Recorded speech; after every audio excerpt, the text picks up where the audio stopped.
before I begin, I had spoken with Dr. Beyer about this.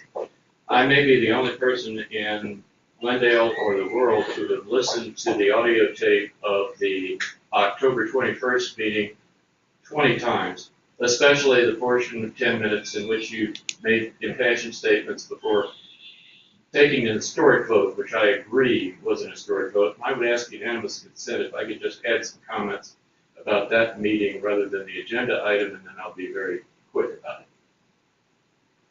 it. Thank you. I appreciate that very much. I don't know how many people like me have listened to the October 21 audio tape. I know there has been some coverage of this decision that the Board of Trustees made on October the 21st, 2014 in the papers, and some of it has even been accurate. I'm willing to accept that maybe someone at the Glendale City Council listened to the tape. Then again, maybe not. But I did, and I listened as a political scientist, I listened as a lawyer, I listened as a politician, I listened as the volunteer debate coach at Glendale Community College, and I want to say how definitely proud I am that we have made from the public hearings of 2012 to the brand new improved public hearings of 2015.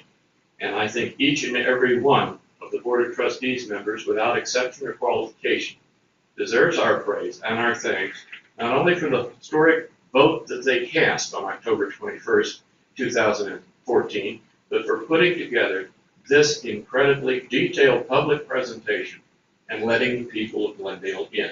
I thank you very much, Board of Trustees. And one other person.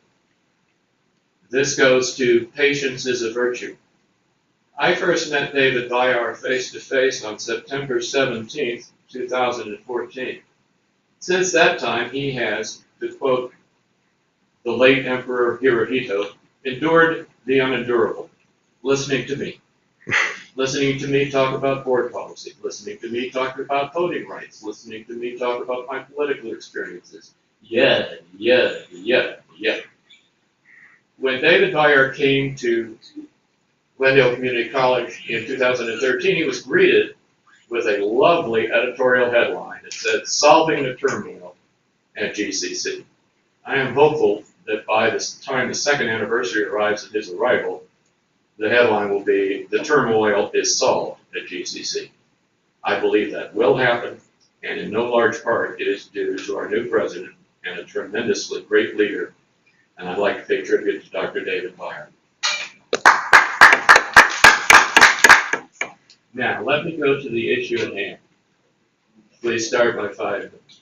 It seems like I've heard about this before. It seems to me that back in January and February and March of 2012, there were also public hearings, which unfortunately I did not attend, on the same subject, CVRA analysis and redistricting. Things were different then. Don Lindsay was president. Doug Johnson was in the audience, as I recall, saying, "Hey, what about me?" And that's the kind of progress that has been made.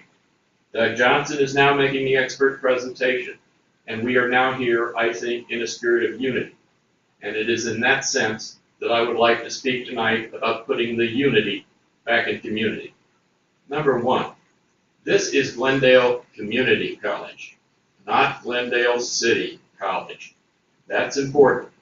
I would like it if everyone would think about that for a minute and then think about all the hard work that Park has put into the campus profiles. The Glendale City issues are not the issues of this community.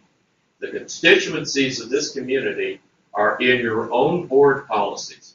They are your students, your employees, your faculty, your prospective students, the people of the state of California who pay 2/3 of the revenue of this institution.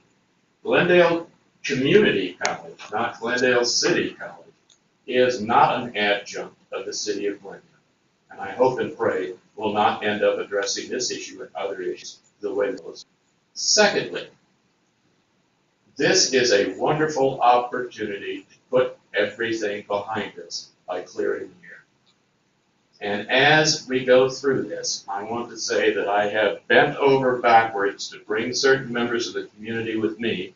Pogos Kazarian, Dr. Kazarian and his mother, Tamara Musessian, Glendale Community College student and former national debate entrant champion at the NEA Debate Championships last May, Joshua Everman. I was told that Professor Jeannie Curry was here, but she's always late.